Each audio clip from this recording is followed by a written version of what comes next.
ब्रह्मा गुरुर्विष्णुः गुरुर्देवो महेश्वरः साक्षात् परब्रह्मा तस्मै श्री गुरवे नमः। ब्रह्मानन्दं परमसुखदं केवलं ज्ञानमूर्तिं संवादितं गगनसदृशं तत्त्वमस्यादिलक्ष्यम् एकं नित्यं विमलमचलं सर्वधी साक्षिभूतम् आवासीतं त्रिगुणरहितं सद्गुरुं तं नमामि। ॐ नमो ब्रह्मादिभ्यो ब्रह्मविद्या साम्प्रदायकर्तृभ्यो वंशऋषिभ्यो महाभ्यो नमो गुरुभ्यः। सर्वोपप्लवरहितं प्रज्ञानघन प्रत्यगन्धो ब्रह्मैवाहमस्मि। अहं अनाघरहितः। ॐ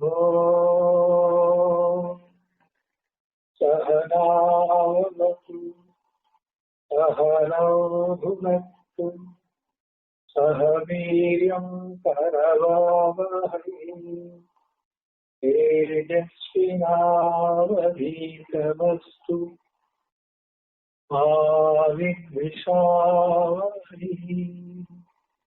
ॐ शान्ति शान्ति शान्ति। వివేక చూడమని 27 ఎపిసోడ్ అక్టోబర్ 2వ తారీఖు 80 శ్లోకాలు అయిపోయినాయి. 81వ శ్లోకం పేజీ 45.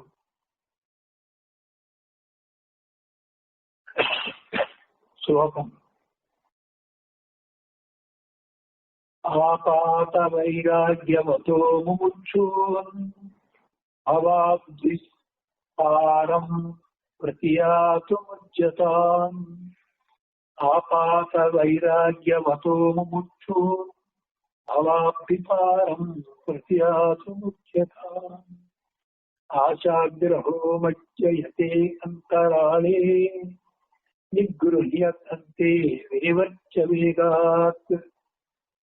ఆపాత వైరాగ్యవతః ముముక్షూన్ అవాప్తి పారం ప్రతియాతుం ఉచ్యతాన్. ఆశాగ్రహః మజ్జయతే అంతరాళే నిగృహ్య కంఠే వినివర్చ వేగాత్. ఇక అవాప్తి పారం జనన మరణ చక్రము అనే సంసారము అనేటువంటి సముద్రము యొక్క పారము తీరము ప్రతియాతు పొందుటకు తీరము దాటి సముద్రము దాటి తీరముందు చేరుటకు యత్నము చేయుతుంది ప్రయత్నం చేయటము. ఆపాత వైరాగ్యవతః ఉపక్రమమందు మాత్రము వైరాగ్యము కల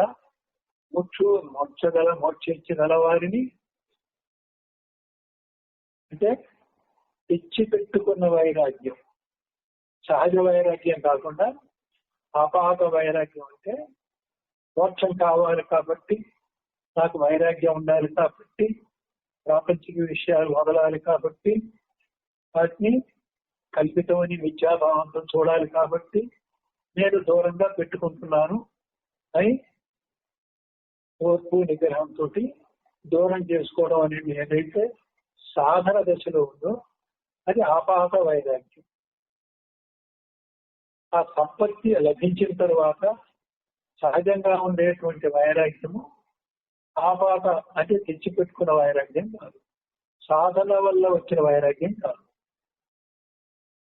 ఉపక్రమమందు అంటే ప్రారంభమందు మాత్రము వైరాగ్యము గల ముముక్షు మోక్షించగల వారిని ఆశాగ్రహ, ఆశ అను గ్రహం అంటే పట్టుకుని మొసలి ఏగా అతి శీఘ్రముగా అంతరాళి సముద్రం యొక్క లోతులకు వినిమర్చ మళ్లించి దాటుదాం అనుకునేటువంటి ప్రయాణంలో ముందుకు వెళ్లకుండా, తీరం వైపుకి వెళ్లకుండా వెనక్కి లాగి వెనక్కి మళ్లించి కంటే కుట్టుకొని పట్టుకొని మెడను పట్టుకొని నిగృహ్య అంటే గట్టిగా పట్టుకొని కుట్టుకయందు నిగృహ్య గట్టిగా పట్టి మధ్యయతే నిమజ్జనం చేస్తుంది అంటే ముంచుతుంది.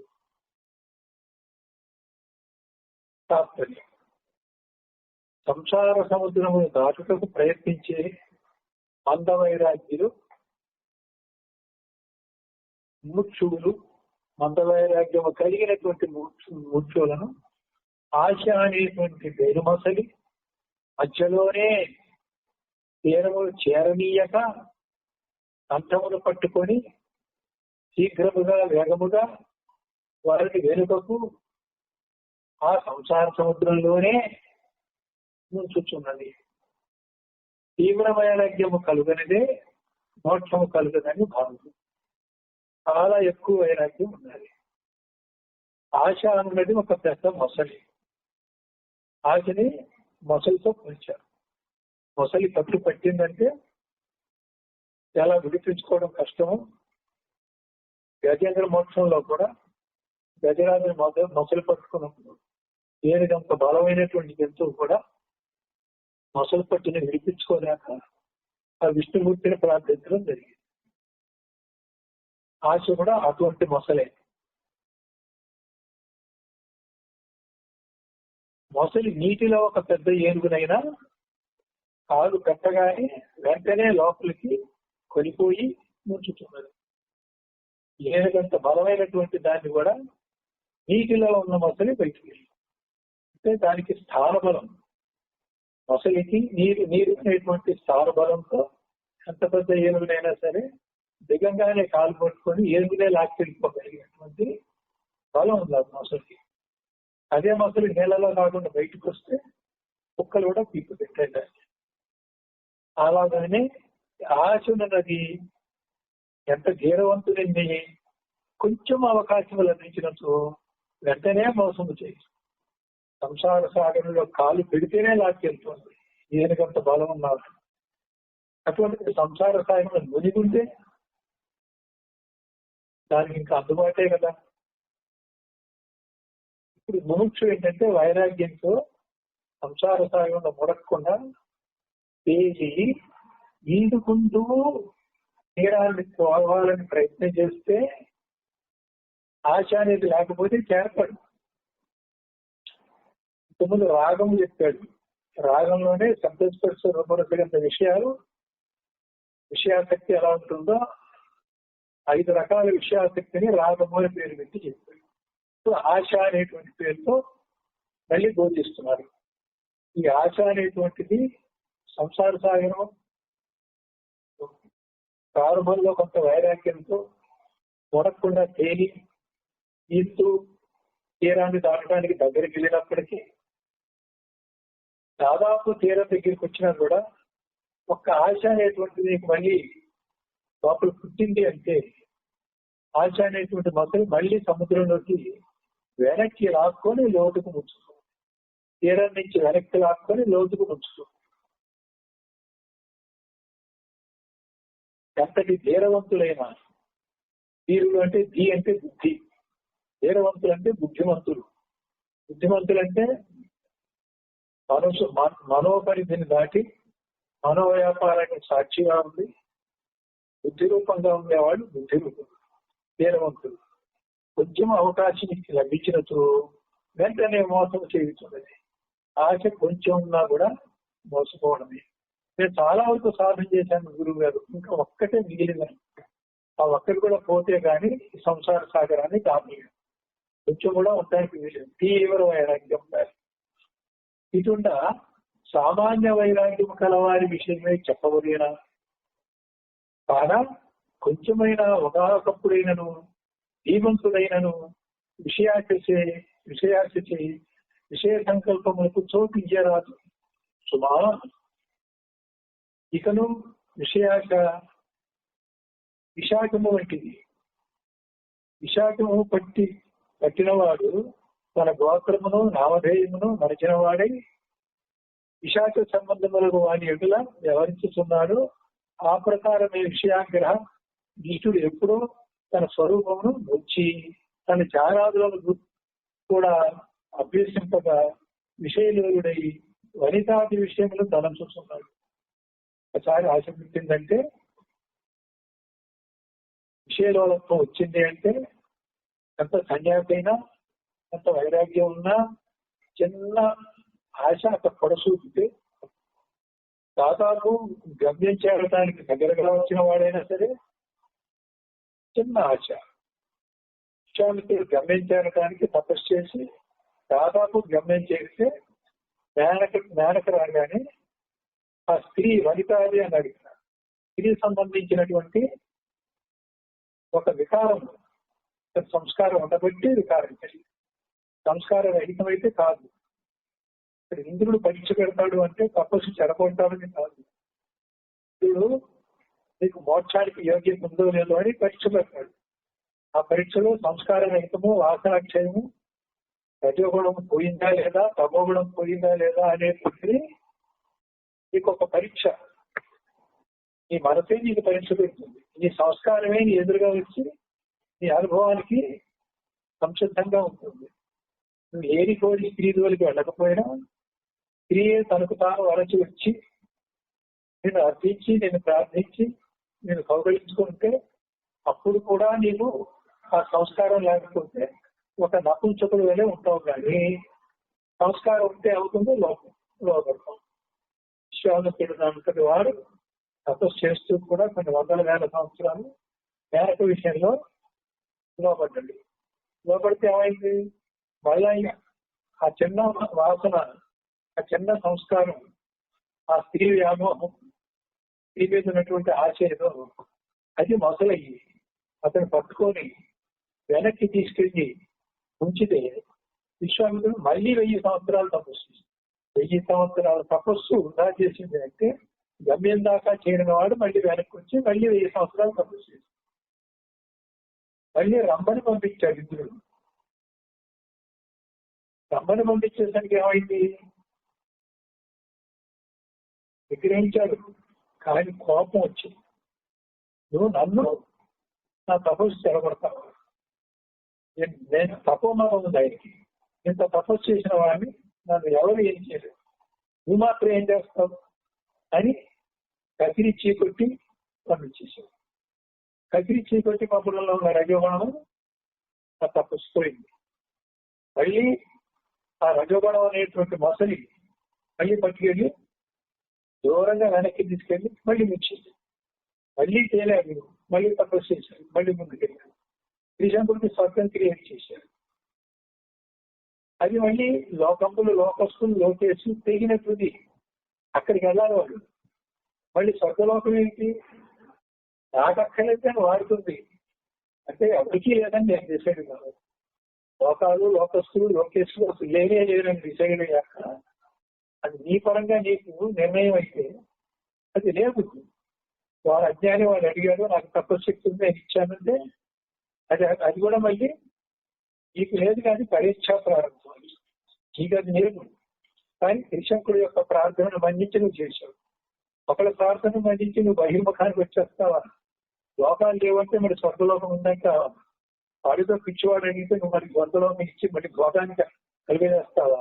నీ తపశక్తి అంతా ధారపోస్తావా?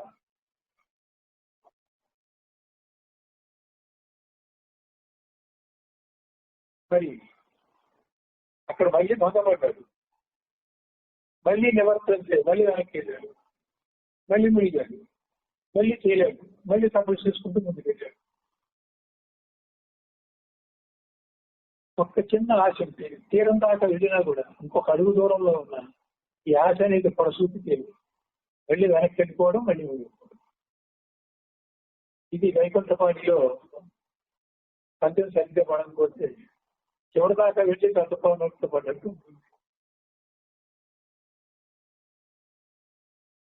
మరి ఇలా ఉంటే అంత తీరం దాకా వెళ్ళిన వాడికే ఆ విశ్వామిత్రుడు లాంటి వాడికి అలా ఉంటుంది. ఇంకా సామాన్య వైరాగ్యం గల వారికి వారి విషయం చెప్పగలం. కాను కొంచెమైనను ఒకనొకప్పుడైనను ధీమంతుడైనను విషయాశ విషయ సంకల్పము, విషయ సంకల్పానికి విషయము తోచనే తోచదు. విషయాలు ఎప్పుడు ఉంటాయి, దాన్ని నువ్వు విషయీకరించుకుంటే నీకు అంటుకుంది. విషయీకరించుకున్నప్పుడు ఆ విషయం పట్ల నీకు ఒక ఆలోచన సంకల్పం కలిగింది. నీకు ఆ వాసన సంస్కారం ఉంటే కదా కలిగేది. ఆ వాసన క్షయమయ్యి ఆ సంస్కారం లేకపోతే ఆ విషయం జోలికి అసలు విషయం తోచదు. తోచినా దాన్ని పట్టించుకో. సంస్కారం ఉన్నవాడే పట్టించుకుంటాడు. అక్కడ ఎన్నో ఏదో జరుగుతుంటే అందరూ పట్టించుకొని పోతుంది. ఒక నాకెందుకని వెళ్ళిపోయాడు. పట్టించుకున్న వాడికి సంస్కారం ఉంది, వెళ్ళిపోయిన వాడికి ఆ సంస్కారం లేదు. వాడు ఇంకో చోట ఇరుక్కోవచ్చు, లేకపోతే ఎక్కడ ఇరుక్కోకుండా పోవచ్చు. మనకి జీవితంలో ఒక క్షణకాలమైన ఒకరితో సంబంధం ఏర్పడింది అంటే అది దాన్ని విషయీకరించుకున్నావు అంటే ఆ పూర్వజన్మ సంబంధంగా ఆ వాసన సంస్కారం ఉన్నట్టే. అది క్షయం కావాలి, దాన్ని క్షీణింపజేయాలి. వైరాగ్య అభ్యాసం దాన్ని క్షీణింపజేయటానికే. విషయ వాసనలు అన్నీ కూడా ఎన్నైతే ఉన్నాయో ప్రతి విషయం పట్ల ఒక వైరాగ్యం కనుక ఉండేట్లయితే అది మెల్లిగా క్షీణిస్తుంది, క్షయం అవుతుంది. దానికోసమే వైరాగ్యాభ్యాసం అవసరం. ఇక నువ్వు విషయాచ పిశాచము వంటిది. పిశాచం పట్టుకుంటే ఎట్లా ఉంటుంది? నీకు బుద్ధితనం వస్తుంది, ఇది నువ్వు మర్చిపోతావు. ఒక మాంసాహారి పిశాచం అయింది, ఒక శాకాహారిని పట్టుకుంది. తను తాను మనిషి ఆ దేహంలో చేరిన పిశాచే మాంసాన్ని తినడం, ఆ సారాయి తాగడం, మద్యం సేవించడం అన్ని చేస్తుంది. తర్వాత భూత వైద్యుడు వచ్చి పిశాచాన్ని వదిలిపెట్టాడు. మాంసాహారం చేసే పిశాచి వెళ్ళిపోయింది. ఏ శాకాహారం అయితే కొంత తాను వచ్చాడు, విశాఖం మొదలంగానే మళ్ళీ ఆ శాకాహారి స్పృహలో వచ్చాడు. వారికి పాతాల ప్రకారం మాంసము మద్యము ఇచ్చారు. ఏంటి నాకు ఇస్తాడు, నేను ఎప్పుడైనా తాగానా అన్నాడు. ఆ పిశాచం కట్టిన కాలంలో ఏం జరిగిందో అడిగింది. అజ్ఞాన ఆవరణ కూడా అటువంటిది.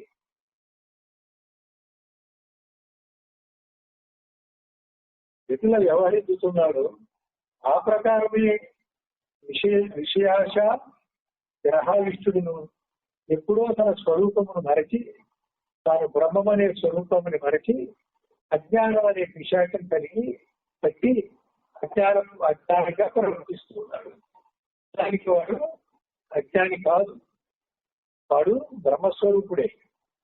ఎట్లయితే ఒక శాకాహారిని మాంసాహారిని విశాఖం పట్టుకుంటే వాడు మాంసాహారిగా మారాడని భ్రమపడ్డాడో, తాను బ్రహ్మం అనేది, తాను బ్రాహ్మణుడు అనేది, తాను శాకాహారం అనేది ఎలా మర్చిపోయాడో, అలాగే తాను బ్రహ్మం అనేది మర్చిపోయి అజ్ఞానంలో నానాయిగా విషయాలు అనేటువంటి వాటిని మకార పంచకాన్ని తీసుకుంటున్నాడు. సత్యము మాంసము ఇవన్నీ.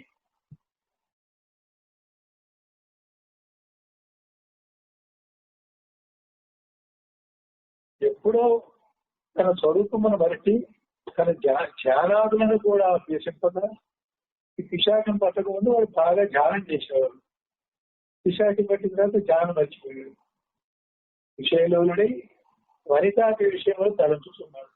బ్రహ్మమైన వాడు అజ్ఞానం అనే పిశాచం పట్టం కానీ తాను బ్రహ్మం అనేది మరిచి తాను బ్రహ్మగా నిరంతర నిజ తపస్సులో ఉండాల్సింది. నిరంతర ఆ బ్రహ్మ అనేటువంటి అనుభవంలో స్థిరంగా నిజాతగా ఉండాల్సినటువంటి వాడు దాన్ని మార్చి విషయ ధ్యానంలోకి శరీరమైన ధ్యానంలోకి వెళ్ళిపోయాడు. వారితో వ్యవహరిస్తున్నారు.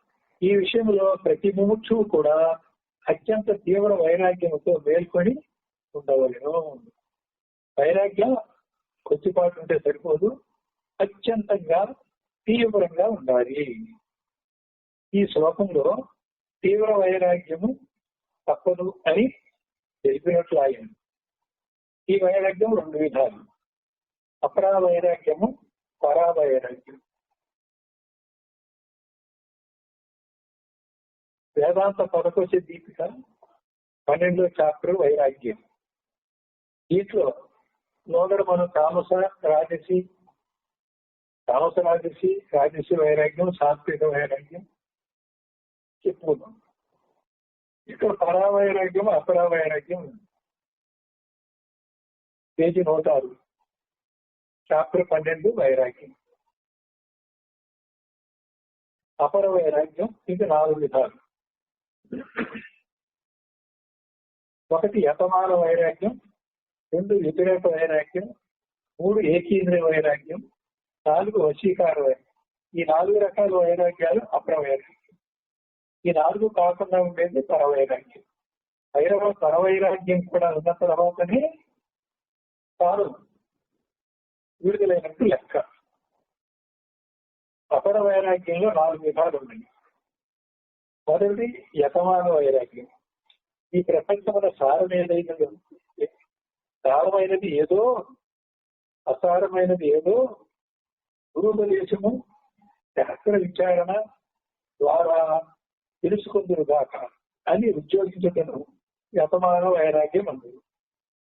ఈ ప్రపంచంలో జీవిస్తున్నాం మనం. విషయాలు వస్తూ ఉన్నాయి. ఇచ్చినటువంటి విషయాలకి మన సంస్కారం బట్టి దాంతో కూడి విషయీకరించుకొని భోగిస్తూ ఉన్నాం. దాంట్లో తృప్తి అసంతృప్తి కలిగి రాగద్వేషాలు కలిగి సుఖ దుఃఖాలు కలుగుతూ ఉన్నాయి. ఈ ప్రపంచంలో సారం ఏది, సారం కానిదేది, దాన్ని గురువు ఉపదేశించినట్లుగా తర్వాత అంతకుముందే శాస్త్ర విచారణ ద్వారా తెలుసుకోవాలి అని ఉద్యోగించటానికే ఉత్సాహంగా ఉపక్రమించి తీవ్రంగా ప్రయత్నించటం. పూర్తిగా పైన యోగం అంటే వైరాగ్య యోగం అంటే విడుదల అవటం. ప్రస్తుతం విడుదల అవటమే యోగం. దాని అపమాన వైరాగ్యం అంటారు. విద్యుక్తం అవటం, క్షమించటం. ఈ ప్రయత్నంలో మాత్రం లోపం లేకుండా తీవ్రంగా ప్రయత్నించటం. తీవ్రంగా ప్రయత్నించేటువంటిది ఏదో అది అపమాన వైరాగ్యం. ఇక్కడ ప్రపంచంలో సారమైందేది బ్రహ్మ వస్తువు, అసారమైందేది అది కూడా బ్రహ్మ వస్తువే, కానీ అది బ్రహ్మానుభవం ఇవ్వదు.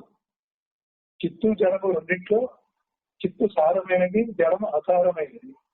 అయినప్పటికీ జడము బ్రహ్మ చైతన్యాన్ని స్వానుభవంగా ఇవ్వదు. చైతన్యము నీలోనే నేనుగా ఉండే చైతన్యమే బ్రహ్మ చైతన్యముగా స్వానుభవంగా ఇస్తుంది. కాబట్టి సారమైనది చైతన్యం, అసారమైనది జడం. రెండవదైనా కానీ మనకు ముందుగా ఉపయోగపడేది ఏది అంటే చైతన్యం, సారం. ఇది తెలుసుకున్నాడు. తెలుసుకున్న ప్రకారము తాను ఆత్మని, అనాత్మ నుంచి వేరవ్వాలని, అనాత్మ సంబంధం అంతా కూడా విద్యాభావంతో, వైరాగ్యంతో వదలటానికి చాలా తీవ్రంగా ప్రయత్నం చేస్తున్నాడు. వ్యతిరేక వైరాగ్యం తన చిత్తమందు పూర్వముందున దోషములతో తరువాత వివేక వైరాగ్యాభ్యాసం వలన ఎప్పుడెప్పుడు ఎన్నెన్ని దోషములు నివర్తింపబడుతున్నవు, ఇంకా ఎన్ని దోషములు మిగిలి ఉన్నవు, అవి ప్రతిదినము పరిశీలించుకుంటున్నాను వ్యతిరేక వైరాగ్యం అంటారు. అంటే కొన్ని విడుదలయ్యాడు, తెలుసు నాకు లిస్టు రాసుకున్నాను, నాకు ఏదంటే ఇష్టము అని. ఆ ఇష్టాలన్నీ వరుసపెట్టి రాసుకున్నాను. ఒక్కొక్క ఇష్టాన్ని అన్ని ఒకేసారి పట్టగట్టి తీసేయడం నా వల్ల కాదు. ఒక్కొక్క ఇష్టాన్ని జయించడానికి మొదలు పెట్టాను.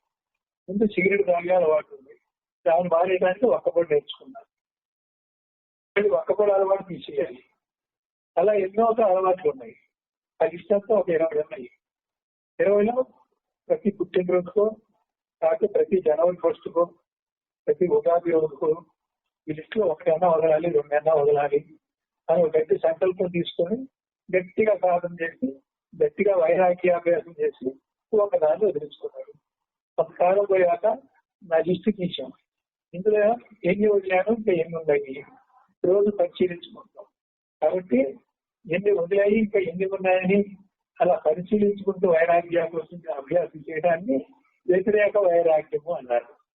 ఇలా ప్రతిరోజు కూడా మొదట్లో కొన్ని నెలకోసారి పరిశీలించేవాళ్ళు. ఎందుకంటే అప్పుడు చాలా ఉన్నాయి, పైగా వదులుతో కూడా కష్టం. కొంచెం తేలిక పడ్డాక వారం వారం చూసుకున్నాడు. కొంచెం వైరాగ్యాభ్యాసం తీవ్రం అయ్యాక వదులుకోవడం స్టార్ట్ అయ్యాక ఒక్కొక్కటి కాకుండా ఎన్ని విజయకాన్ని ఉండడానికి ప్రయత్నం చేస్తున్నాడు. ప్రతిరోజు చూసుకుంటాడు ఎన్ని ఉన్నాయని, ఇంకా ఎన్ని ఉన్నాయి. అలా ఏ రోజుకి ఆ రోజు పరిశీలించుకోవడాన్ని వ్యతిరేక వైరాగ్యం అంటారు. ఏకేంద్రియ వైరాగ్యం దృష్టమైన అదృష్టమైన విషయాలలో ప్రవర్తించటను దుఃఖ రూపమని తెలిసి ఆ ప్రవృత్తిని విడచిపెట్టి అయినను మనస్సులందు మాత్రము విషయములు కలిగి ఉండట ఏకేంద్రియ వైరాగ్యం. దృష్టమైనవంటే కనిపించేది, అదృష్టమైనవంటే కనిపించని. దురదృష్టం అదృష్టం అనే భావం దాని. దృష్టం అంటే కనిపించడం, అదృష్టం అంటే కనిపించకపోవడం.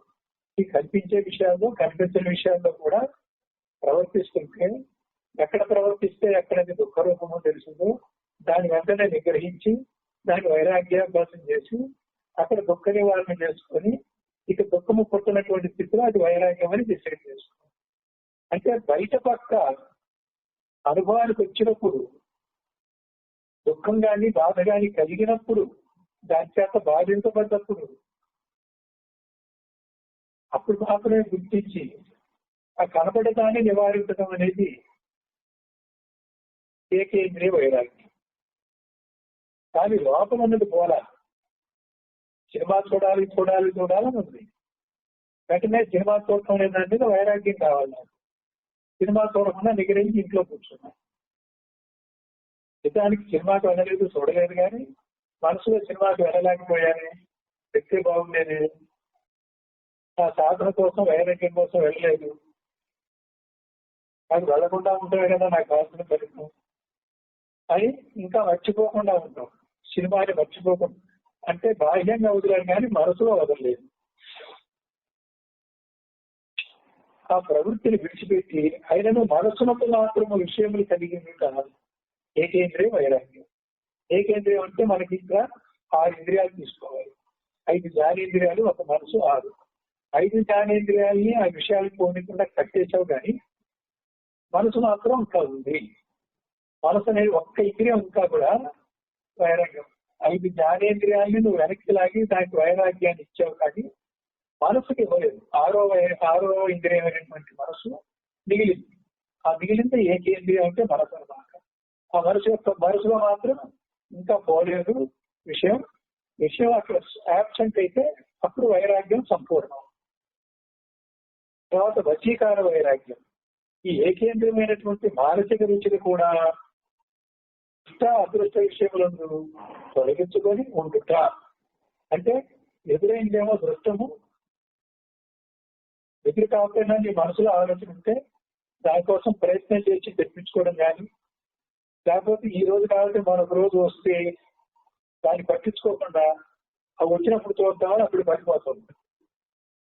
అది రాబోయే దాన్ని కూడా ముందే చూసి పడిపోకుండా ఉండే అభ్యాసం చేయాలి. ఈ రకంగా దృష్ట అదృష్ట వస్తువులు విషయాలందు దృష్ట అంటే అప్పటికప్పుడు ఎదురైనది, అదృష్ట అంటే ఎప్పుడో రాబోయేది కూడా ముందే లేకుండా చేసుకోవాలి. ఆ రకంగా ప్రస్తుతం వాసనగా సంస్కారంగా ఉంది. ప్రస్తుతం బయట నీకు అనుభవానికి రాలేదు, అనుభవానికి వచ్చిందంతా నువ్వు బాగానే సాధన చేసుకున్నావు, అది దృష్ట వైరాగ్యం. అదృష్ట వైరాగ్యం అంటే ఇంకా సంస్కారం పోలేదు. విశ్వామిత్రుడు దాని ఉదాహరణ చెప్తున్నాను. అతను దుష్ట వైరాగ్యంతో తపస్సు మొదలు పెట్టాడు. అదృష్ట వైరాగ్యంలో మేనకు సంబంధించిన సంస్కారం ఉంది, అతనికి తెలియదు అది ఉన్నట్టు. ఇంద్రుడు పరీక్ష పెట్టినప్పుడే అది బయటపడింది. బయటపడ్డప్పుడు అప్పుడు సంస్కారం రహితం చేసుకున్నాడు. అదృష్ట వైరాగ్యం కూడా అప్పుడు పోగొట్టుకున్నాడు. అలాగే రామోచ్చింది, అక్కడ రజగుణము కోపము ఉంది, అది బయటకు వచ్చింది. ఆ పరీక్షలో దాన్ని పోగొట్టుకున్నాడు. లోక భ్రాంతి ఉంది, త్రిశక్తి స్వర్గంలో లోక భ్రాంతి పోయింది, అప్పుడు అది పోగొట్టుకున్నాడు. ఈ మూడు కూడా అదృష్ట వైరాగ్యాలు. అక్కడ ఇంద్రుడు అదృష్టాన్ని దుష్టంగా చేసి పరీక్ష పెట్టాడు. ఎక్కడగా లోపలనే పెట్టబోతుంది, నా లోపల ఏముందో నాకు తెలియదు. బయటకు వచ్చినప్పుడు అది దాని పట్ల సుముఖత ఉందా, విముఖత ఉందా, వైరాగ్యం ఉందా, ఇంకా ఆశ ఉందా, మోహం ఉందా అనేది వచ్చాకనే తెలియదు చాలా మందికి. కాకపోతే కొంతకాలం చిత్తవృత్తి వినోద అన్నప్పుడు లోపలనే పోగొట్టడం, అసలు చిత్తంలో వృత్తి రాకుండా చూసుకోవడం. వాసన ఉంటే వృత్తి వస్తుంది, చిత్తవృత్తి రాకుండా చూసుకుంటే వాసన క్షయం చేయడం. అంటే నువ్వు లోపలికి అంతర్ముఖమై కారణంగా ఉన్న వాసన దాని వృత్తిలాగా రానికుండా కారణంగా ఉన్న చోట కారణాన్ని నశింపజేయటమే అదృష్ట వైరాగ్యం. వశీకార వైరాగ్యం అన్నప్పుడు ఆ ఏకేంద్రమైన మానసిక రుచిలు కూడా దృష్ట అదృష్ట విషయములందు కనబడేదానికి రాబోయేదానికి కూడా కార్యరూపంలో ఉండే అనుభవానికి వచ్చింది, కారణ రూపంలో ఉన్నదానికి కూడా రెండింటిని కూడా తొలగించుకొని ఉండుట వశీకార వైరాగ్యం. పూర్తిగా నీ అధ్యయనంలోకి నీ కంట్రోల్కి రావడం అన్నమాట. వైరాగ్యం అనేది వస్తు విషయాల్ని ఎంత ఎదురొచ్చి బాధ పెట్టినా, ఎంత ప్రలోభ పెట్టినా దానికి లొంగకుండా, పట్టించుకోకుండా, భీష్మించుకొని పూర్తిగా నీ వశనంలో ఉండడం వశీకార వైరాగ్యం. ఈ 4 రీతులు కూడా ఇది విషయాలు బట్టే చెప్పుకొచ్చాం. ఈ సంస్కారాల వరకు, అనుభవాల వరకు ఉన్న దాంట్లోనే చెప్తాం.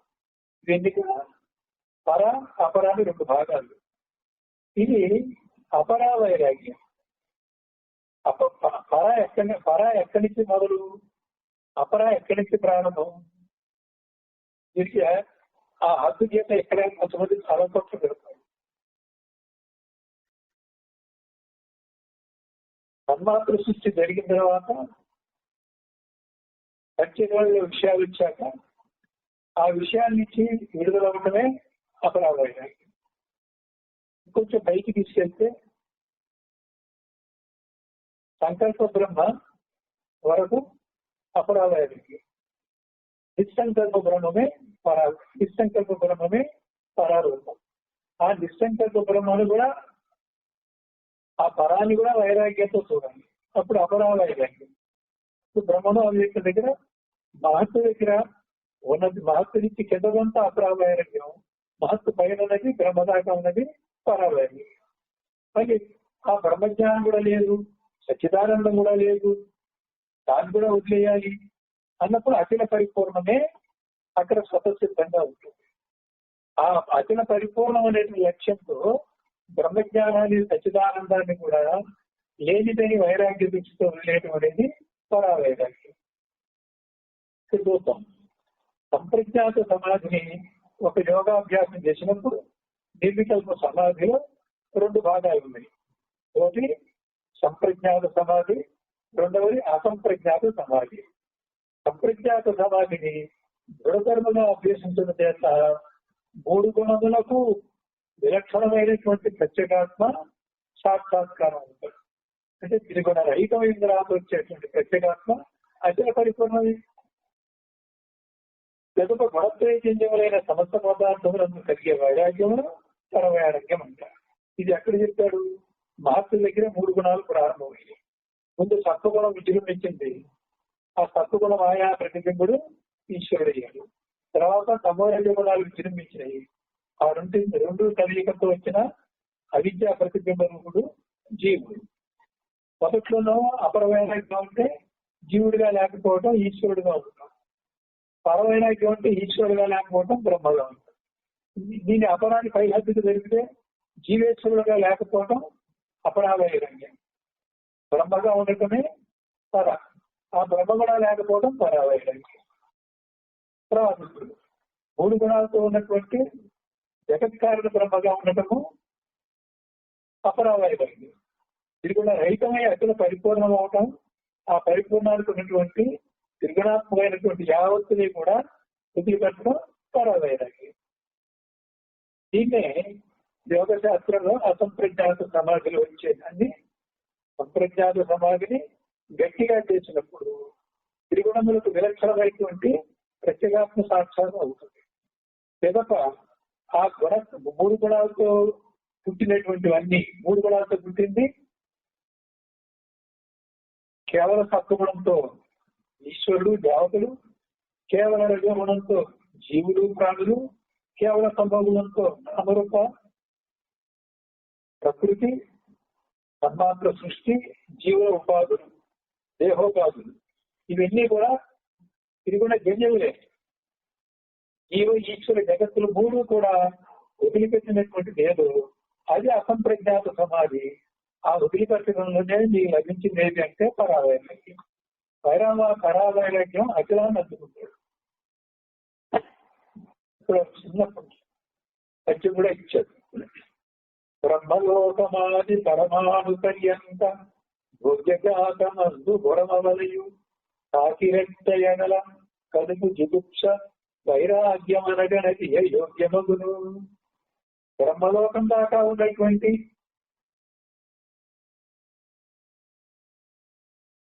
భోగాలన్నీ కూడా పరమాణు నుంచి బ్రహ్మ దాకా ఉన్నటువంటి ఆ బ్రహ్మలోకం దాకా ఉన్నటువంటి వాటి అందున్నటువంటి ఏ విధమైనటువంటి అనుభవం అయినా సరే, భోగమైనా సరే, ఆ భోగ్య జాతం అంతా కూడా ఆ కాకిరెక్కలాగా ఏమీ లేదు, చీచీది అసహ్యము అనిపించేంతలా అంటే దాని మీద కలిగే జిగుప్స అంటే అసహ్యం, దాన్ని వైరాగ్యం అంటారు. అటువంటి వైరాగ్యమే ఉండాలి. అది ఏ యోగ్యమగును, అటువంటి వైరాగ్యమే ఉండాలి.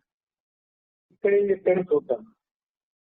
అపర వైరాగ్య లక్షణము సూత్రం దృష్టానుస్థిరమిక విషయ వితృష్ణ వశీకార సంజ్ఞా వైరాగ్యం.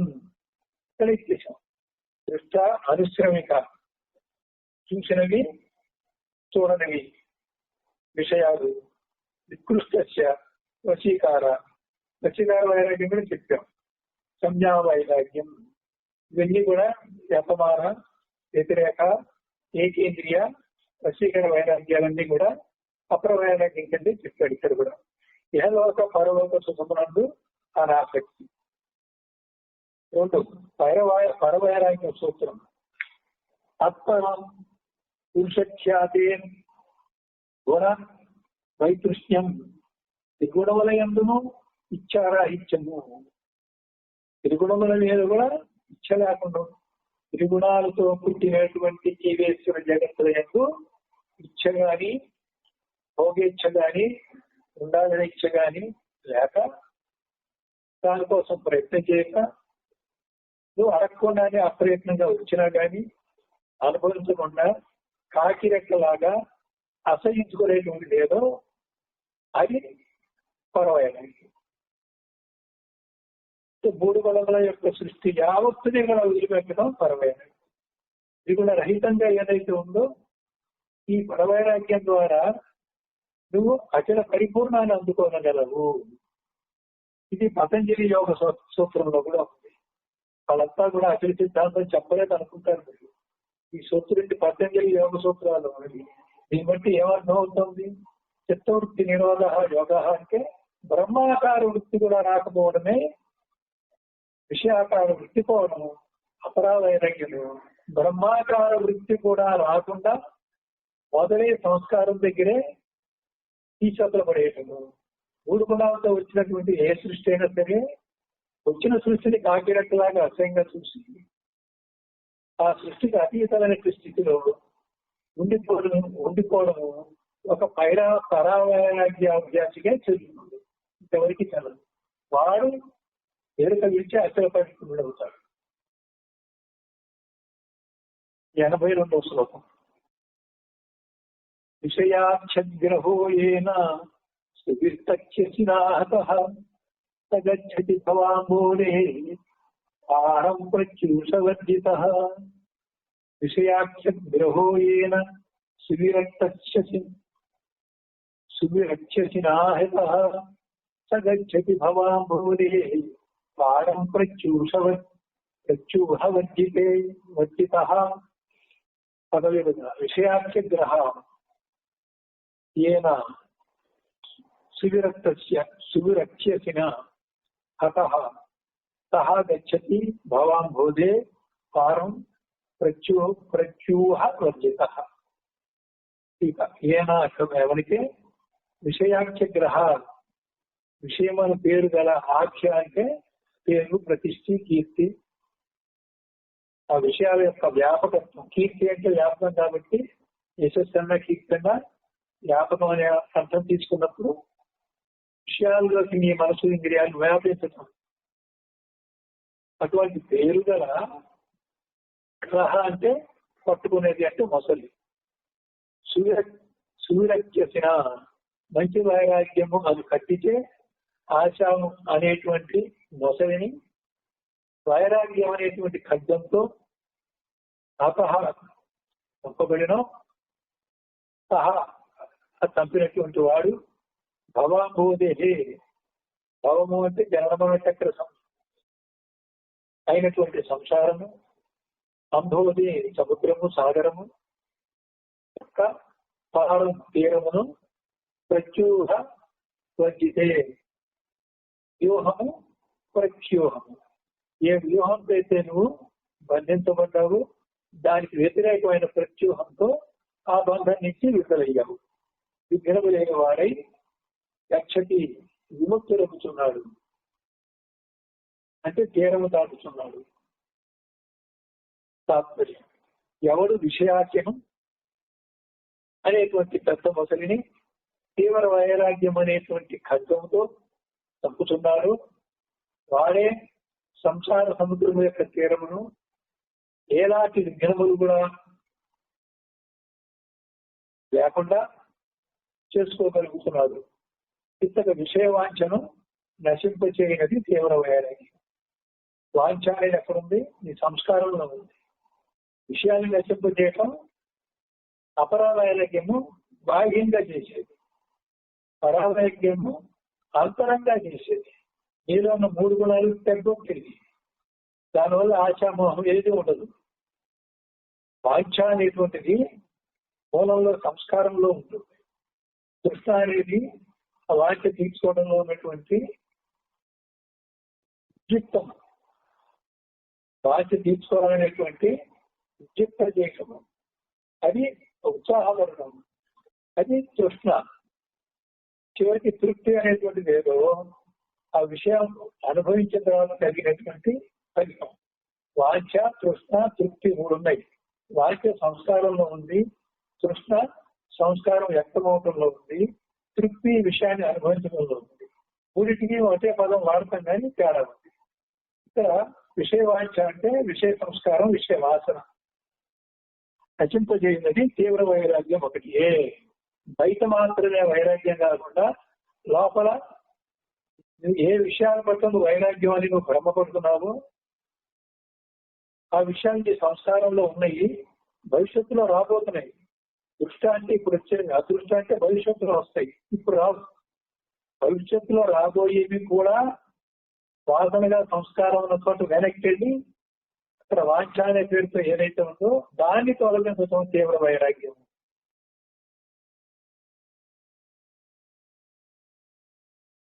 ఏ 2 ఉపాయం లేదు అని విషయాశకు మొసలిని దృష్టాంతముగా ఇచ్చిన్నారు. మొసలి యొక్క బలము జలములోనే, బయట ఏమీ చేయగలదు. అలాగున్న విషయాభిలాషం కూడా తత్సుఖజనక వస్తువుల యొక్క ఆసక్తి చేత విజృంభించుతున్నది. విషయం కూడా సంసారంలో ఉన్నవాడికి ఉంది. బ్రహ్మస్వరూపుడమైన వాడికి ఆశ ఎందుకుంటుంది? సంసారం లేదు, అక్కడ మసళ్ళు ఉండవు.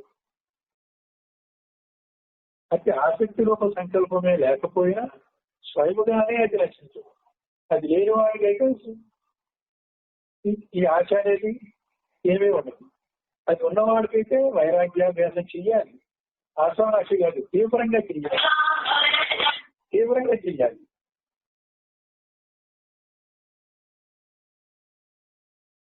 అతి ఆసక్తి రూప సంకల్పమే లేకపోయినా స్వయముగానే అది నశించదు. అందుచేతనే భగవద్గీత విషయ వినివర్తంతే నిరాహారస్య దేహినః, విషయాన్ని లేకుండా చెయ్యాలి, తిరిగి రాకుండా నశించేదాకా చెయ్యాలి అన్నప్పుడు దానికి ఏం చెప్పారంటే ఉపాయం నిరాహారస్య దేహినః. ఈ దేహానికి ఆహారం ఇవ్వకుండా ఉపవాసం చేసి తద్వారా దేహము ఇంద్రియాలు బలహీనపడేలా చేయాలని వాక్యార్థం. అంతరార్థం నిరాహారస్య. ఆహారం అంటే విషయభోగం, నిరాహారం అంటే విషయభోగాన్ని లేకుండా చేసుకో. 83వ శ్లోకం. విషమ విషయ మార్గే గచ్చతో నచ్చ బుద్ధేః. విషమ విషయ మార్గే గచ్చతో అనచ్చ బుద్ధేః. ప్రతిపథమభిగాతో మృత్యురశేష విద్ధిః. హితజన గురుచ్చ గచ్చతస్య యుక్త్యా ప్రభవతి ఫల సిద్ధిః సత్యమిచ్చేవ విద్ధిః. 11వ. విషమ విషయ మార్గే గచ్చతః అనచ్చ బుద్ధేః. ప్రతిపదం అభిఘాతః మృత్యుః అపి ఏషః విద్ధి. హిత సుజన గురుచ్చ గచ్చతః స్వస్య యుక్త్యా ప్రభవతి ఫలసిద్ధిః సత్యం ఇతి ఏషః విద్ధి. ఇక అనచ్చ బుద్ధి, కలుషయుక్తమైనటువంటి బుద్ధి కల విషమ విషయ మార్గే, విషయమైన తీవ్రమైన క్రూరమైన విషయముల వైపు ఇంద్రియాలను పోలిచ్చే మార్గమందు దక్షత నడుచుతుండే పురుషుడు విషయాల్ని పట్టుకోవడానికి మనసుని ఇంద్రియముల ద్వారా విషయాల దగ్గరికి వెళ్ళేటువంటి మార్గంలో ప్రయాణం చేసే ఏ పురుషుడైతే ఉన్నాడో ఏష ఈ మృత్యువు ప్రతిఫలం అడుగడుగునా ఉండును. ఈ మృత్యు అనేది ప్రతి అడుగడుగునా ఉంటుంది. మృత్యు ఈ దేహం పడిపోయినప్పుడే మృత్యు అనుకుంటాం. క్షణం కూడా మనకు మృత్యువే ఉంటుంది. అభిఘాత సంప నిత్యమెచ్చుతున్నది అని విద్ధి తెలియమా. హిత సుజన గురుచ్చ హత. హితులైన వాళ్ళు, సుజనులు మంచి మార్గం చెప్పేటువంటి వాళ్ళు, సద్గురువులు వాళ్ళు చెప్పేటువంటి ఉచ్య వాళ్ళ యొక్క వచనముల చేత స్వస్య తన యొక్క యుక్తి చేతను దక్షత ప్రభువానికి ఫలసిద్ధి ఫలప్రాప్తి ప్రభవతి సంభవిస్తున్నది. సత్యం ఇచ్చేవా దీని సత్యముగా విద్ధి తెలియవా. ఇటువంటి పరిస్థితుల్లో ఈ శ్రేయోభిలాషులు హితులు అలాగే సుజనులు అంటే వాళ్ళు మంచి మార్గులు, మంచి సూక్తులు, పెద్దలు, బుద్ధి చెప్తూ ఉంటారు. పెద్దలు అన్నమాట. పెద్దలు అంటే అనుభవజ్ఞులు, విషయానుభవజ్ఞులు కాదు. విషయాల యొక్క అనుభవంతో పాటు ఆత్మానుభవం కూడా తెలిసి ఆత్మానుభవం ముందు విషయాన్ని ఎలా ఆ అనుభవాన్ని లేనిదిగా, తక్కువగా, అల్పముగా, అప్రధానంగా చూస్తారు. దాన్ని బట్టి ఈ విషయాలు ఎలా వదిలించుకోవాలో, విషయాల పట్ల ఏహ్య భావము, జిగుప్సా భావము ఎలా వస్తుందో, దృష్టాంతంతో ఎవరికి ఎలా వచ్చిందో, రాకపోతే వాళ్ళకి ప్రమాదం జరిగిందో, అలా నిగ్రహించి వదిలేసిన వాళ్ళకి ఎటువంటి లాభం కలిగిందో వాళ్ళ అనుభవం నుంచి చెప్పేవాళ్ళు సుజనులు. అలాగే సద్గురువులు. ఈ ముగ్గురు యొక్క ముక్త వాళ్ళు చెప్పేటువంటి సూచన వాక్యాన్ని గ్రహించి మళ్ళీ ఆ సూచన వాక్యాలు ఏ సందర్భంలో ఎలా వాడాలనేటువంటిది ఈ సాధకుడు తనకు వచ్చే అనుభవాలు బట్టి, సందర్భాన్ని బట్టి ఒక ఉపాయంతో ఆచరించాలి. యుక్త అంటే యుక్తి చేత, ఉపాయం చేత, గచ్చత ఆచరిస్తూ పోవాలి. వాళ్ళు అలా చేస్తే ఫలసిద్ధి, ఏదైతే నువ్వు సాధన చేస్తున్నావో ఆ సాధన ఫలం సిద్ధిస్తుంది. సిద్ధిస్తుంది అనగా ఏంటి? ఏదైతే సాధ్యపడిందో అది సహజమైనప్పుడు అది సిద్ధి. సాధన సాక్ష్యం. ఒకటి నాకు కావాలని నేను చేసే ప్రయత్నం యొక్క ఫలితంగా ఏదో ఒకటి పొందాం. ధనం కోసం చేసాం, ధనాన్ని పొందాం, అది సిద్ధి కాదు. అయితే ఆత్మజ్ఞానం కోసం ప్రయత్నం చేసాం, ఆత్మజ్ఞానం వచ్చింది, నువ్వు ఆత్మవే కనుక అది సిద్ధి. ధనం పొందినా నువ్వు ధనం కాదు కాబట్టి ధనం అనేది సాధ్య వస్తువు. ఆత్మను పొందడం అంటే నువ్వే ఆత్మ కాబట్టి అది సిద్ధ వస్తువు. ఇక్కడ ఫలసిద్ధి అంటే అది సాధిస్తే వచ్చే నీకంటే వేరైన పదం వేరైనప్పుడు అది సాధ్య వస్తుంది. అది నీవే అయినప్పుడు నువ్వు సాధించావంటే, నీవుగా తయారయ్యావు అంటే అది మొదట్లోగా నువ్వు అదే ఉన్నావు, అజ్ఞానంతో కాదున్నావు, ఇప్పుడు మళ్ళీ అదే అంటున్నావు కాబట్టి అయిన వాడే అవుతున్నదే సిద్ధి. స్వస్య తన యొక్క ఉపాయముల చేత పొగువానికి ఫలసిద్ధి జరుగుతుంది.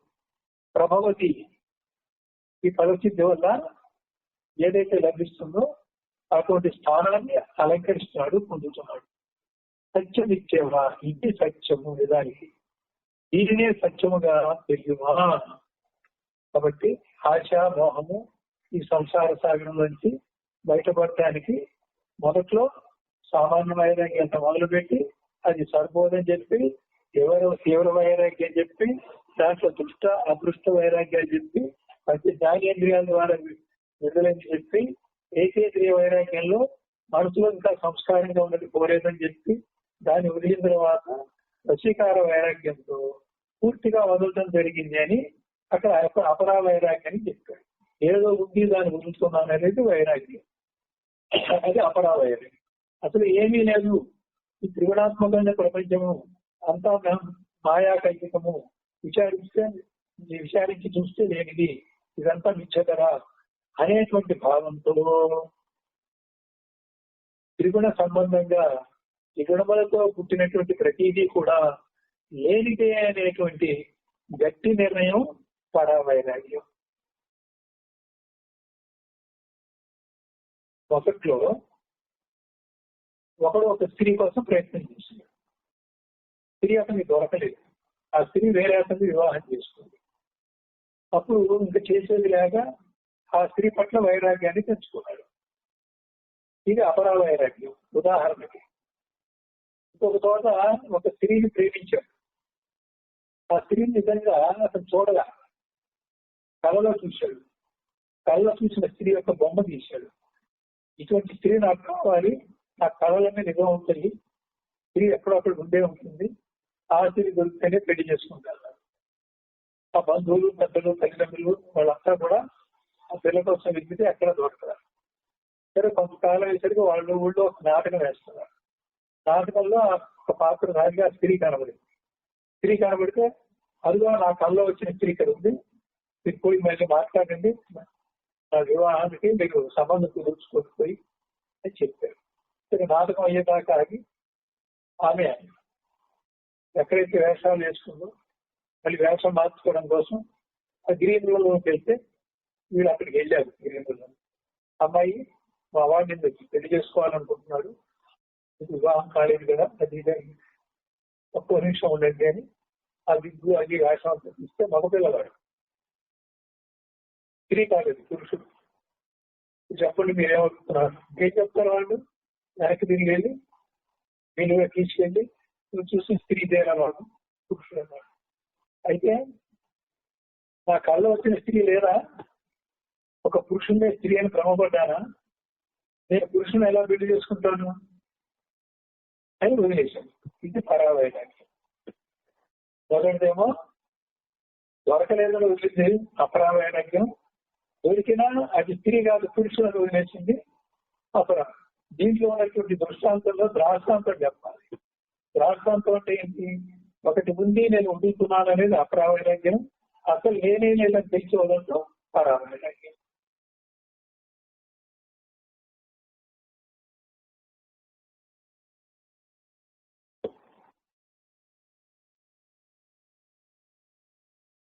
తాత్పర్యం విషయములచే కలుగు అనర్థమును విషేచ్ఛాగములచే కలుగు ఫలసిద్ధిని చెప్పుతున్నారు. విషయములను కుమార్గమునందు నడుచు పాపబుద్ధి గల పురుషుని అడుగడుగునకు మృత్యువు చంపను ఉద్యమించుతున్నది.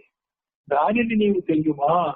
తన యుక్తి చేతను ఆప్తులకు సత్పురుషుల చేతను సద్గురువుల చేతను ఉపదేశించబడిన సన్మార్గమును అందు నడుచు పురుషునకు ఫలసిద్ధి సత్యముగా కలుగును, ఖచ్చితంగా గ్యారంటీగా కలుగుతుంది. అనగా మోక్షము సిద్ధించును. ఫలసిద్ధి అంటే మోక్షం. నిర్విషయ సుగమ మార్గమున పోవువానికి ఎలాంటి భయము లేదు. విషయంలో పోతే మాత్రమే మరణానికి వెళ్తాం. నిర్విషయ మార్గంలో పోతే ఈ అపరావైరాగ్యంలో పోవడమే నిర్విషయ మార్గం. ముందు అపరావైరాగ్యంగా ఆఖరికి పరావైరాగ్యంగా ప్రయాణం చేయటమే నిర్విషయ మార్గం. ఏ భయము లేదు. ఆ మార్గమున కాక విషమము, క్రూరము, తీవ్రము, బంధము, బద్ధము అనేటువంటి విషయ దుర్ఘటము మార్గమున ఎవరైతే సంచరిస్తారో అటువంటి వానికి క్షణక్షణము మృత్యువు భయపెడుతూనే ఉంటుంది. కొంతమందికి ఫియర్ కాంప్లెక్స్, అలా భయపడుతూనే ఉంటారు. ఎందుకో కూడా తెలియదు, కానీ తెలుసు వాళ్ళకి సంస్కారం ఉంది, కారణం అది అదృష్టంగా ఉంది. బయటకు వస్తే కారణం చెప్తారు, బయటికి రాలేదు కానీ భయం అంటారు. అదే ఎప్పుడో సంస్కారం బయటకు వచ్చినప్పుడు అప్పుడు భయపడాల్సింది. భయం అనేటువంటి ఒక గుణం, ఒక స్వభావం అకారణంగా ఉంది అంటే నిజానికి అది అకారణంగా ఉండదు. సంస్కారంలో ఉంటాయి విషయం, భవిష్యత్తులో వస్తుందనే భయం తెలియదు అతనికి, కానీ భయం మాత్రం ఉంది. ఈ భయమే క్షణము మరణంతో సమానం. ఈ భయం లేకపోవడమే నిర్భయం. ఈ నిర్భయ స్థితిలో ఉండేటువంటిదే మోక్ష సిద్ధి. కనుక నిర్భయానందం అనేది మోక్ష సిద్ధి. సిద్ధి అంటే ఏంటి? నిత్యముక్తుడు. మొదట్లో బద్ధుడు సాధన చేత ముక్తుడు అంటే నిత్యముక్తం కాదు. నిత్యముక్తం అంటే ఏ రోజు బద్ధుడు కాదు, ఎప్పుడు ముక్తుడే. మోక్షం కోసం ప్రయత్నం చేయకుండానే ముక్తుడు.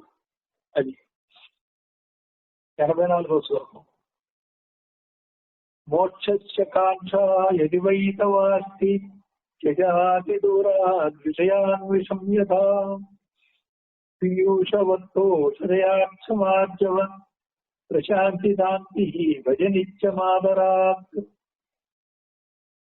మోక్షస్య కాంక్ష యది వైతవాస్తి త్యజాతి దూరాద్ విషయాన్ విషమ్యతా పీయూషవత్తోషదయాక్షమార్జవన్ ప్రశాంతి దాంతి భజ నిత్యమాదరాత్.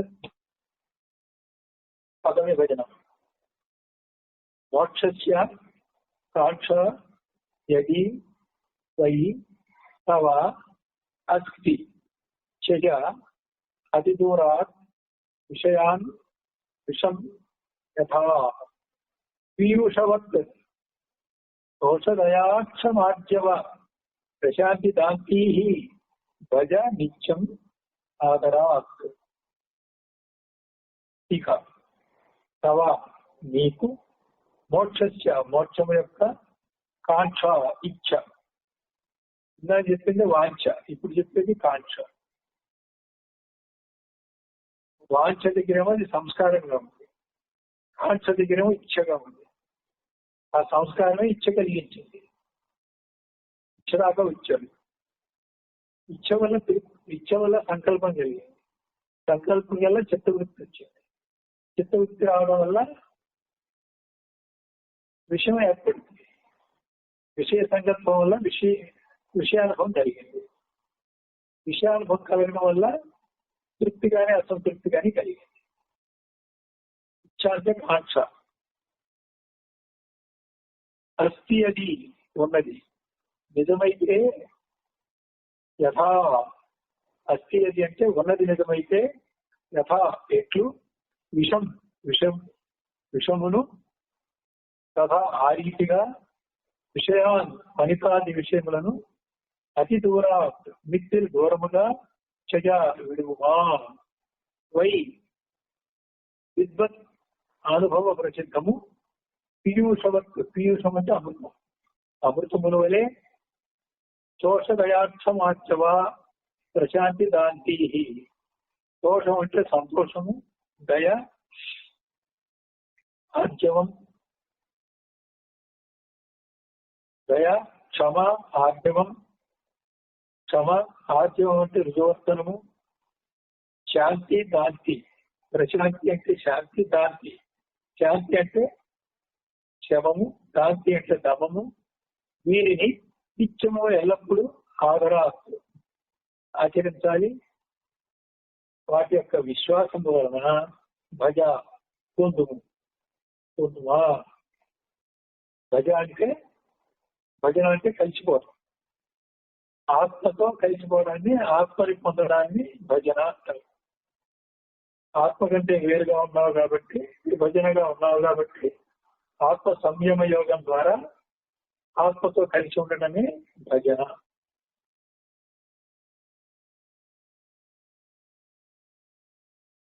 తాత్పర్యం: సకల శాస్త్రముల యొక్క సారం ఏదియో దయా సింధువులకు సద్గురువులు దేనిని ముఖ్యముగా బోధించురో, బోధ అనేది ఎక్కడ మొదలైందో చూడండి. ముందు రాగము విషయాలు చెప్పాడు, తర్వాత ఆశ చెప్పాడు.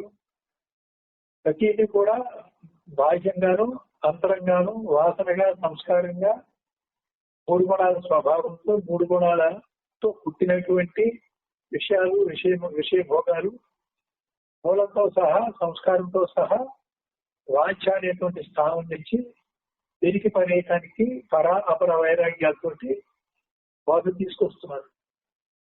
ఇంత సంసిద్ధం శిష్యుల ముందు తయారైతేనే మహావాక్య నిర్ణయంలో నీ స్వరూపం ఇదే అని చెప్పినప్పుడు చెప్పగానే అవ్వటానికి వీలుగా నిన్ను నువ్వు రెడీ చేసుకునేటువంటి ఒక ప్లాట్ఫారం తయారు చేస్తున్నావు. ఏది అమృత రూపమై ఉన్నదో ప్రతి పరమధర్మమును బోధించుతున్నారు. అదేమన్నా దుస్సహ విషయత్యాగమే నీకు మోక్షమందు ఆసక్తి నిక్కముగా ఉండినేది. విషమును పోలే వనితాది విషయాది ఆసక్తిని బహుదూరముగా విడుము. వనితాది అంటే స్త్రీ, అంటే పురుషులకైతే స్త్రీ, స్త్రీలకైతే పురుషుని అని భావన బాహ్యార్థంగా తీసుకో. అంతరార్థంగా అయితే వనితాది అంటే స్త్రీ అంటే ప్రకృతి అని తీసుకోవాలి. ప్రకృతి అంటే అనాత్మ జడ పదార్థాలు. వనితాది విషయాలంటే ప్రకృతికి సంబంధించినటువంటి విషయాలు. వాటిని పూర్తిగా పోగొట్టుకోవాలి. పోగొట్టుకున్నటువంటి పురుషుడు ఎవరో వాడే పురుషోత్తముడు. అమృతమును ఎలాగున సేవించదు అలాగున సంతోషము.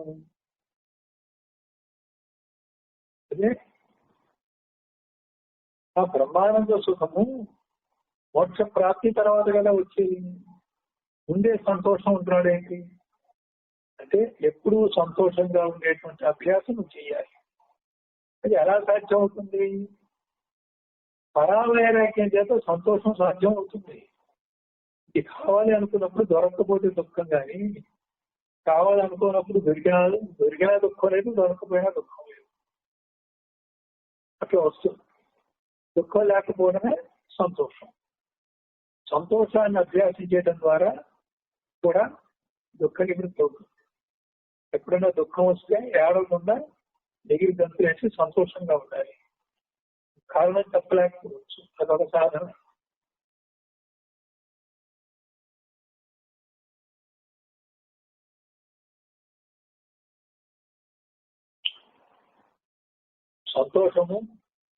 సంతోషంగా అంటే లోపల ఆంతరంలో ప్రసన్నంగా ఉండాలి. ఎప్పుడు దేనికి చెల్లించకుండా, దేనికి కంగారు పడకుండా, ఏ విషయం చెప్పినా కానీ అదిరపడకుండా, ఒక షాక్ లాగా తీసుకోకుండా, నిదానంగా ప్రశాంతంగా, ఎప్పుడు సంతోషంగా, ఏదొచ్చినా అయితే ఏంటిదా అన్నట్టు ఉండాలి. భూతముల యందు దయ. భూతాలంటే ఇక్కడ ప్రాణులు, అనేక జీవరాశులు, క్రిములు, కీటకాలు, పక్షులు, జంతువులు, సాటి మానవులు, ఇదంతా కూడా భూతములంటే ప్రాణులు. ప్రాణం ఉన్నటువంటి సూక్ష్మ శరీరంగా ఉన్న వాళ్ళు, స్థూల శరీరంగా ధరించిన వాళ్ళు, ఎటువంటి స్థూల ఉపాధి అయినా సరే వాళ్ళంతా కూడా సర్వభూతాంతరాత్మ, అన్ని ప్రాణుల యందు ఉన్నటువంటి అంతరాత్మ ఏదో అది ఒక్కటే.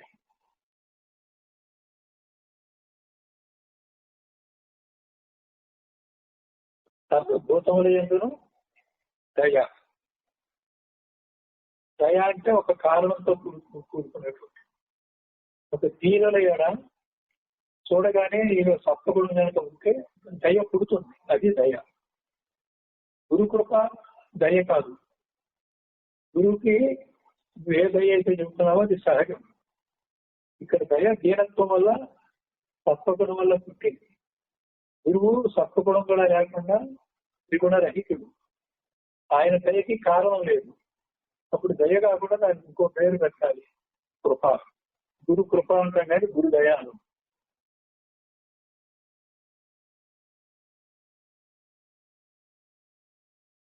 సుఖ దుఃఖాది ద్వంద్వములచే కలుగు మనోవృత్తులను సహించుట ఇదేమంటారు తితిక్ష. రుజువర్తనము, పాపత్యం లేకుండా సాధనలో కొంతవరకు నిగ్రహిస్తూ మంచివాడుగా ఉండే ప్రయత్నం చేస్తున్నప్పుడు నిజంగా మంచివాడు కాకపోయినా సహజంగా మంచివాడైతేనే అది రుజువర్తనం. మంచివాడుగా నటించడం అనేది కాపట్యం. తెలిసి మోసపోవడం కాదు. ఇక్కడ మనకి కొంత చిక్కుల్లో ఉన్నాం, సాధన చేసి బయటపడుతున్నాం. బయటపడటానికి ఏం చేస్తున్నాము?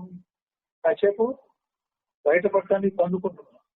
ఒకసారి బయటపడిపోయినా బయటపడ్డంటే శాంతంగా సంతోషంగా ఉండేటువంటి ఒక అభ్యాసం చేస్తున్నాం. అది సహజ స్థితి కాకపోతే అది కాపట్యం. ఎప్పుడైతే అది సహజ స్థితి అయిందో అది రుజువర్తనం. అయితే మన కాపట్యం అనేది కపటాన్ని నటించే వాడికి పేరు పెడుతున్నాను. కానీ కాపట్యం అనేది మనలో ఉంది. కొంతమంది భక్తులు ఉంటారు, నేను భక్తుడిని కానీ వాడిని పరిశీలించుకోవాలి. నా భక్తి నిజమైన భక్తేనా? కోరికలతో కూడిన భక్తి, భగవంతుడి కోసం భక్తి, భగవంతుడే కావాలనేటువంటి భక్తి, భగవంతుడు ఐక్యం అవ్వాలనేటువంటి భక్తి అని కనుక నువ్వు ఆలోచిస్తే భగవంతుని కోరి భగవంతుడితో కలిసి ఉండి భగవంతుడి యొక్క కృపని ఎల్లవేళలా పొందుతూ భగవంతుడి కోసం ఏదైనా నేను త్యాగం చేస్తాననే వాడే నిజమైన భక్తుడు. కోరికలతో భగవంతుడు నాకు ఇవ్వాలి అనేటువంటి భక్తుడు నిజమైన భక్తుడు కాదు. ఇక్కడ కాపట్యం అంటే కోరికలతో భక్తిని ప్రదర్శించేవాడు రుజువర్తనుడు కాదు, కాపట్యంతో ఉన్నవాడు. కాబట్టి మేఘ బాబా దీన్నే చెప్పారు. బాబా భగవంతులను మీరు నమ్ముతారా? నిజంగా నమ్మండి. నమ్మలేదా? నమ్మినట్టు నటించద్దు. ఎవరు నిజానికి నమ్మినట్టు నటించదు. ఆయన భగవంతుడు అయ్యే ఉంటాడను. 10 మంది భగవంతుడు అన్నారు కాబట్టి నేను కూడా అందామను. అందరూ మొక్కుతున్నారు కాబట్టి నేను మొక్కుతాను. ఎంతమందిలో మొక్కాము కోరికల కోసం. ఈయన కొత్త దేవుడు అంటున్నారు, ఈయన కోరిక తొందరగా చేస్తాయేమో, ఎందుకు ఆశ్రయించకూడదు అనుకుంటే వస్తారు మొదట్లో. ఇది నిజమైన భక్తి కాదు. బాహ్య భక్తిలో భావైన భక్తిలో కూడా భక్తి కాదు. అయితే ఏంటంటే భక్తి మార్గం ముందు ఇట్లాగే ఉంటుంది. ఆర్తి, అర్ధాస్త్రి, జిజ్ఞాస, ముముక్షు. నిజమైన భక్తి ముముక్షులో ఉంటుంది. ఈ ముగ్గురులో ఉండేది కాపట్యం. ముముక్షులో ఉండేటువంటి భక్తి నిజమైనది. రుజువర్తనం అంటే అలా తీసుకోవాలి.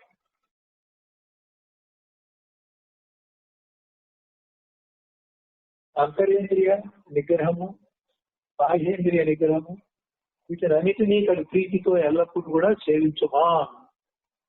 ఇక్కడ సేవించడం అంటే అభ్యాసం చేయటాన్ని సేవించడం అంటారు. గురువుని సేవిస్తే ఏమయ్యాడు?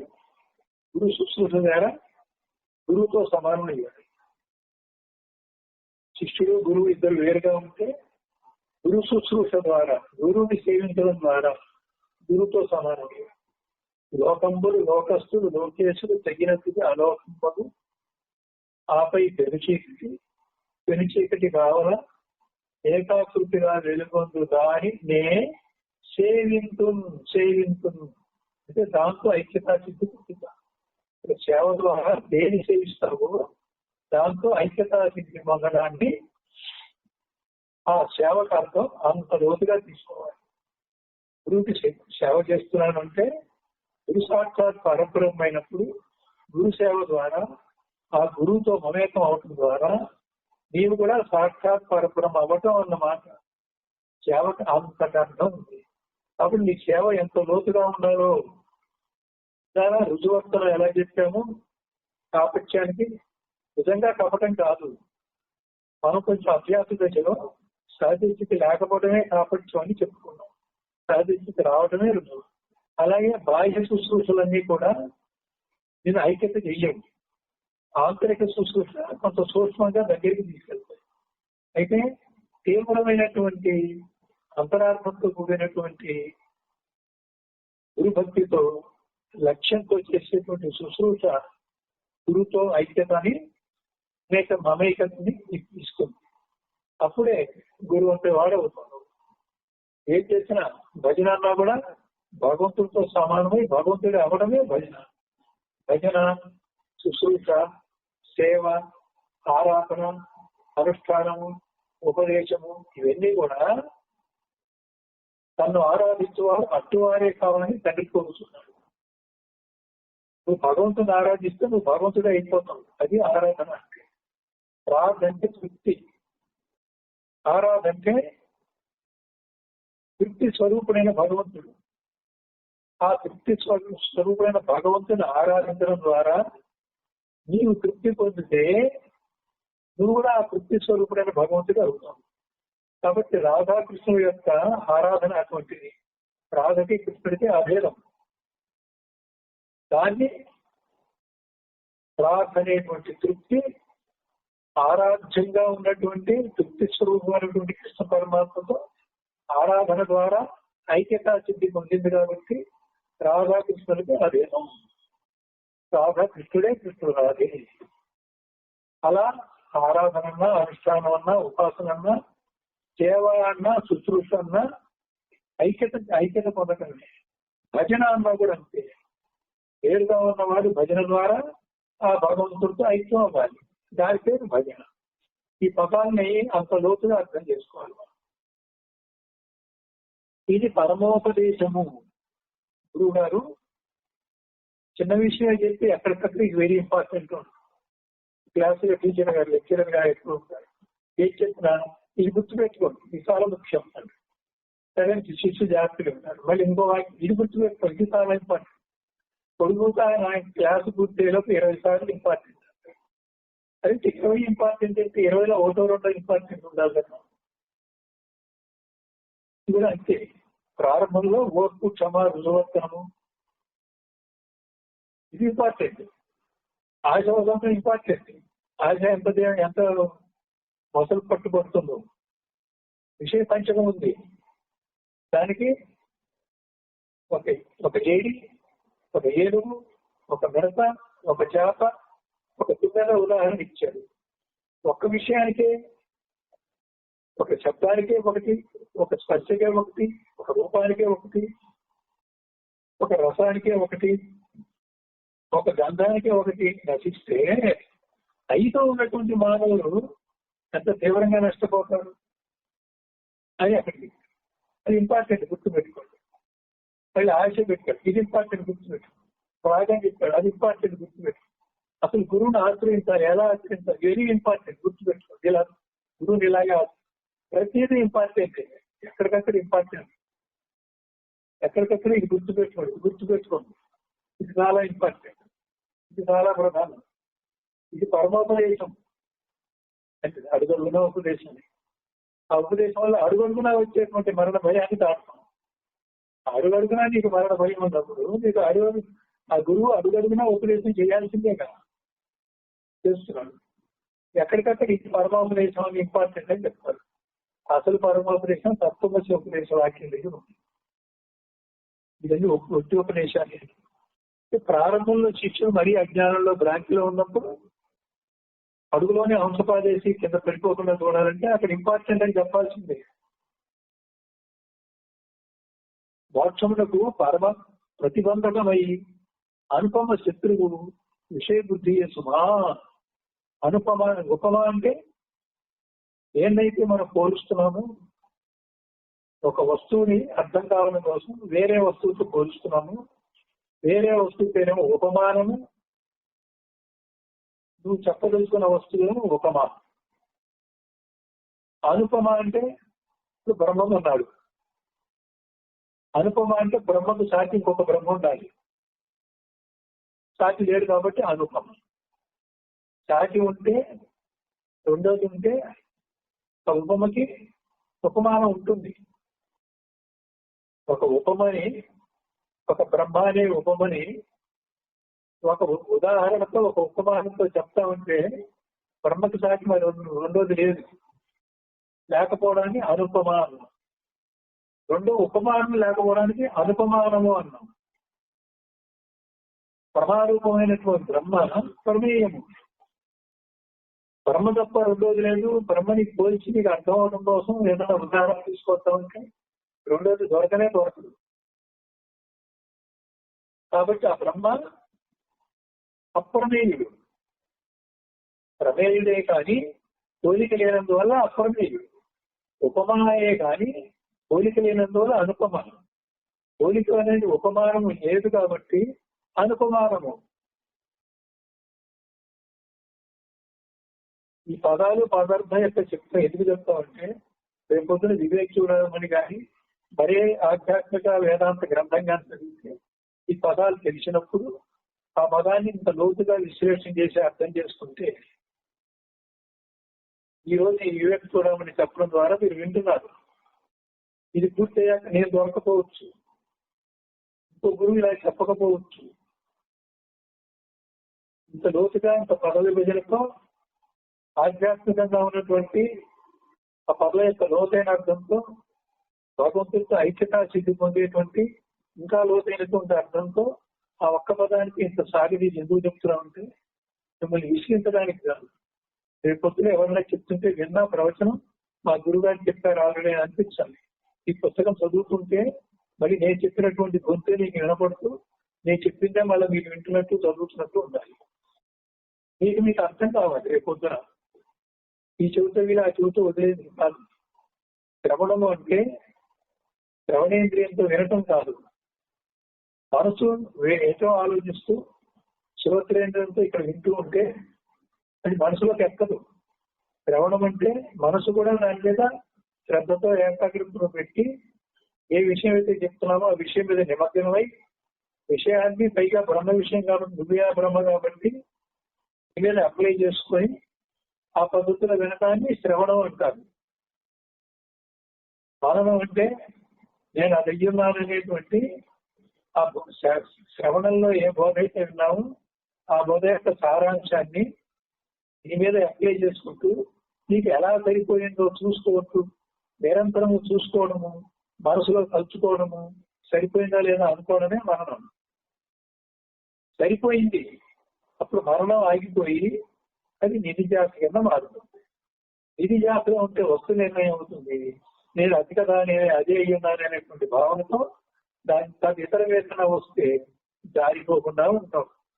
నిధి జాత కాలంలో, నిధి జాత అనే ధ్యానంలో వస్తు నిర్ణయంతో నీవు నీ మీద అప్లై చేసుకొని నేనే అది అయ్యున్నాను అనేది ఆ లక్షణంతో నువ్వు స్థిరపడి, ఆ లక్షణానికి ఏ రకమైనటువంటి ప్రమాదం వచ్చినా, జారుడు వచ్చినా దాన్ని నిగ్రహించుకొని నిలదొక్కుని నిధిధ్యాసలో ఏ లక్ష్యంతో ఉన్నావో ఆ లక్ష్యాన్ని కాపాడుకోవడమే నిధిధ్యాస అనేటువంటి సాధన.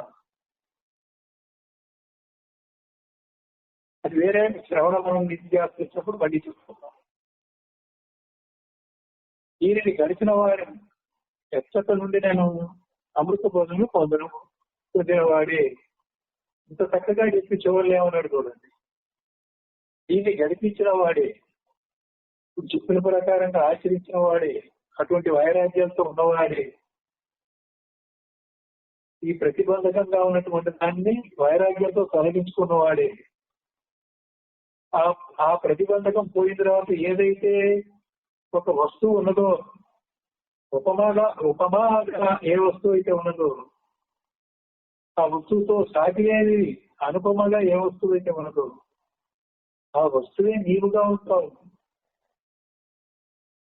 సేవారంగానే ఆ వస్తువుతో మమేకమై ఆ వస్తువుగా ఉండటం, అది సేవ.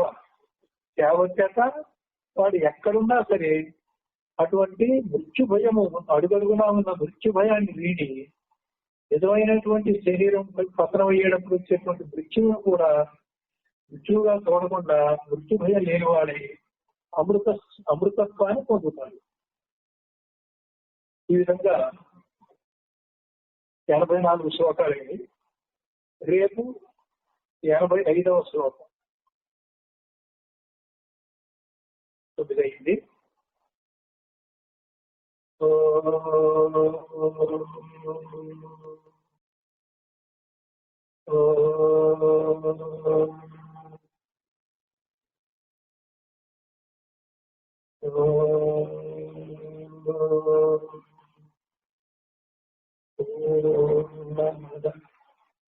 పూర్ణమిదం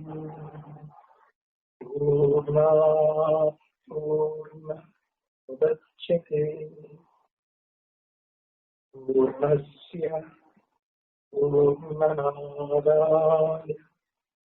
పూర్ణమేవావశిష్యతే. ఓం తత్సత్.